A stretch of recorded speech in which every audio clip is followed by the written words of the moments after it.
Hi, readers. Welcome back to our exploration of how we get to know characters better when we are reading a fictional story.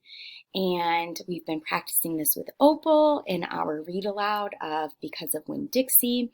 And what we did the last time we were together is we just did some noticings, right? We just did some observations about what our character says and what our character does. And we even kind of talked about how sometimes authors will tell us what our character is thinking and feeling.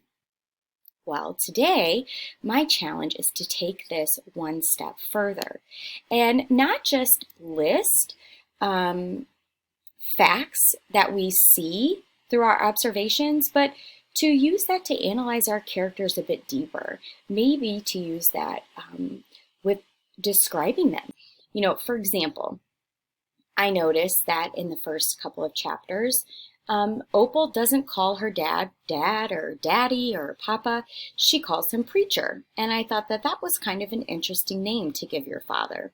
I also noticed that she named the dog Winn-Dixie, which was kind of a silly, rather interesting name for a dog as well. So those are facts, observations, but now our challenge today is to ask ourselves, well, what does that tell us about how we could describe her? And I think using those two examples of the way she names important people and animals in her life is that she's kind of unique and she's kind of interesting. I'm not sure that most people would choose those names. So we're going to work on this together. I've chosen an excerpt, a piece of chapter 3. I kind of like to go back to parts of the book that you're already familiar with and take a deeper look at them and make sure we're not missing anything that would help us become a better reader. So this is the part in chapter 3. She's given Winn-Dixie a bath and she's been talking with him and saying how she feels like they both may share a similarity of a feeling of maybe being an orphan because neither of them have their moms. And she's interested in finding out more about her mom, but she knows that's kind of a sensitive subject. And so she feels like Winn-Dixie has kind of given her the go-ahead to do that with Preacher. So here's where we're at. I'm going to start right here. Daddy, I say real quick before I lost all my nerve. I've been talking to Winn-Dixie. Is that right? The preacher said. He scratched Winn-Dixie's head. I've been talking to him and he agreed with me that since I'm 10 years old, you should tell me 10 things about my mama. Just 10 things, that's all. The preacher stopped rubbing Winn-Dixie's head and held real still. I could see him thinking about pulling his head back into his shell. One thing for each year I've been alive, I told him. Please?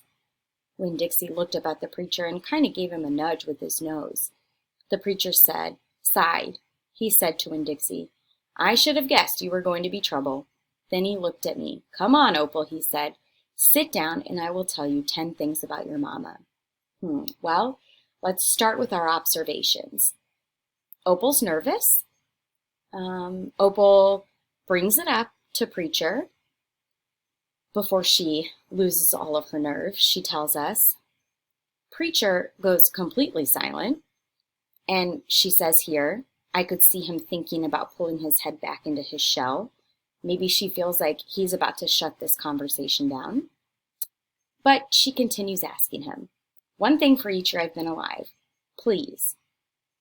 Knowing those facts, sounds like Opal is showing us another time where she's quite the risk taker. We know that she's feeling nervous, but she doesn't give up. She perseveres. We know that Preacher seems like he may not be interested in this conversation, but she asks a second time.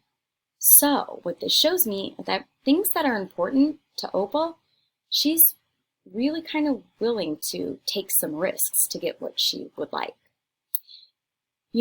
It's not just Opal in our Because of Winn-Dixie story that we can take our observations further and try to analyze our character by describing them with character traits. So you all are going to be practicing that with just little excerpts from other narrative fiction stories, just like we practiced here with Opal. Good luck.